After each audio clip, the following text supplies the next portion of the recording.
Je me souviens du jour où mes parents m'ont annoncé qu'ils avaient décidé de m'envoyer en pension. C'est le jour où mon enfance s'est arrêtée, je n'avais que 15 ans, bien que je sois assez grande pour comprendre ce que cela signifiait, je ne savais pas à quel point cela allait changer ma vie. Au début, j'étais très enthousiaste. J'avais le droit à la liberté, je serais loin de mes parents sévères, et de vivre avec d'autres filles de mon âge. Je pensais me faire de nouveaux amis, m'amuser, me concentrer sur mes études, mais rien n'aurait pu me préparer à ce qui m'attendait. Quand je suis arrivée, tout semblait si parfait, les campeurs tentaculaires, les grandes portes, le sens de l'indépendance dans l'air. On m'a placée dans une chambre avec 2 autres filles, mes colocatrices Laura et Zoé.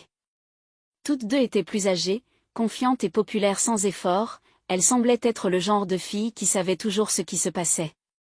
Je les ai admirées instantanément, ne voulant rien de plus que de m'intégrer. Et de m'adapter à la société, et d'être aimée. Il n'a pas fallu longtemps pour elles, de me montrer les ficelles de la vie à l'école. Elles m'ont fait découvrir le monde réel, derrière les murs de la salle de classe, celui qui existe dans les coins sombres de l'école, celui qui avait des secrets dont personne d'autre n'oserait parler. Au début, je n'ai pas compris ce qu'elles essayaient de me montrer, elles faisaient des commentaires ricanés en chuchotant, et me regardaient en attendant ma réaction. Je sentais devenir une partie de quelque chose, mais je n'avais aucune idée de ce que cela pouvait être. La première fois qu'elles se sont embrassées, je me suis figée, c'était si soudain, si inattendu qu'elles étaient si proches de moi. Leurs lèvres se frôlaient avec une douce hésitante. Ce n'était pas comme les béguinages que j'avais lus dans les livres. Ne semble pas si choquée, dit Laura avec un sourire taquin, c'est comme ça qu'on est, tu comprendras. Je n'ai pas compris au début. Je pensais qu'elles s'amusaient à faire les idiotes, mais au fur et à mesure que les jours passaient, les choses ont changé. Elles m'invitaient à regarder des films tard dans la nuit, les lumières éteintes, les rideaux tirés, nous nous allongions sur le sol, partageant des histoires, nos corps se frôlant les unes des autres. Nous essayions de nous mettre à l'aise, c'était toujours si innocent au début, juste des attouchements occasionnels, rien de trop sérieux, mais chaque attouchement semblait signifier plus qu'il n'en signifiait. Un soir, je me suis retrouvée incapable de résister, j'étais assise entre elles, mon dos contre le sol froid, leur visage si proche du mien sans dire un mot, les doigts de Laura ont légèrement tordu le bord de ma mâchoire comme, pour tâter le terrain, Zoé lui a emboîté le pas, sa main s'est lentement approchée de mon bras, ses doigts traçant des motifs délicats sur ma peau, veux-tu essayer? La voix de Laura était basse, presque un murmure, mais elle résonnait dans mon esprit. Zoé m'a embrassée, ses lèvres étaient chaudes et douces, et c'était la chose la plus déroutante que j'ai jamais ressentie. Mon cœur s'est emballé, mon esprit était en proie à des pensées, mais quelque part au fond de moi, j'avais l'impression de me noyer dans quelque chose que je ne comprenais pas. Le monde à l'extérieur de cette pièce disparue, il n'y avait que nous 3.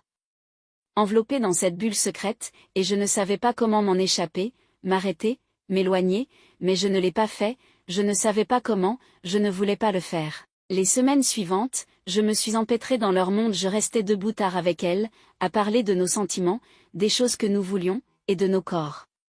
Elles me disaient que j'étais belle, que j'étais spéciale, qu'elles se souciaient de moi. Elles m'ont fait me sentir pécher d'une manière que je n'avais jamais ressentie auparavant. Je n'étais plus la fille timide qui ne savait pas où elle allait. Elles m'ont fait sentir que j'étais désirée et aimée, c'était différent de l'amour que j'avais connu en grandissant. J'avais l'impression de me perdre de plus en plus, mes pensées, mes émotions s'en mêlaient, et je ne pouvais pas arrêter les chuchotements qui m'empêchaient de dormir la nuit, en me demandant tout ce qui était faux. Est-ce que je les aimais vraiment? Étais-je vraiment attirée par elles? Ce n'était pas seulement l'attirance physique, c'était la façon dont elles me faisaient sentir, comme si je comptais, comme si j'étais importante. Les espaces vides en moi, dont je ne soupçonnais même pas l'existence, la solitude que j'avais toujours portée sur moi, s'évanouissaient lorsqu'elles étaient près de moi, mais ensuite la culpabilité est arrivée par vagues s'écrasant. Quand je m'y attendais le moins, tout m'a submergée. J'ai commencé à me détester pour ce que je devenais, pour ce que j'avais laissé arriver. Je savais que ce n'était pas la personne que j'étais avant. Mais je ne savais pas comment me libérer de leur emprise. Le pire, c'était que je ne pouvais en parler à personne. Je ne pouvais pas le dire à mes parents, qui croyaient que j'étais à l'école, apprenant, grandissant, brillant dans tout ce que je faisais. Je ne pouvais pas en parler à mes amis restés chez moi, qui n'avaient aucune idée de ce que je traversais. Je me sentais piégée dans un monde sombre et étouffant, et les seules personnes qui semblaient me comprendre étaient Laura et Zoé. Mais au fil des semaines, quelque chose a changé en moi. J'ai commencé à les voir telles qu'elles étaient vraiment. J'ai vu la manipulation dans leurs yeux, la façon dont elles jouaient avec mes émotions, comment elles me faisaient sentir que je ne pouvais pas vivre sans elles. Elles me contrôlaient, m'utilisaient pour satisfaire leurs propres désirs. Et au fond de moi, j'ai compris que je n'étais pas la seule piégée ici. Le poids émotionnel était insoutenable. Mes notes ont commencé à chuter. Je me suis désintéressée de tout ce qui comptait auparavant. Je me sentais comme une marionnette, et elle tirait les ficelles. Chaque fois que j'essayais de m'éloigner, je ressentais une énorme culpabilité, comme si je les trahissais. Finalement, ce poids émotionnel est devenu trop lourd à porter. J'ai commencé à me poser des questions. Qui j'étais, ce que j'étais devenue, j'ai réalisé que je devais me retrouver, me libérer de ce monde qui m'avait happé sans que je le comprenne ni le consente. Alors, un jour, je suis partie. J'ai cessé d'aller aux sorties tardives, j'ai commencé à prendre mes distances, même si j'avais l'impression de couper une partie de moi. C'était douloureux, plus douloureux que je ne l'aurais jamais imaginé, mais je devais le faire. Le jour où je suis partie,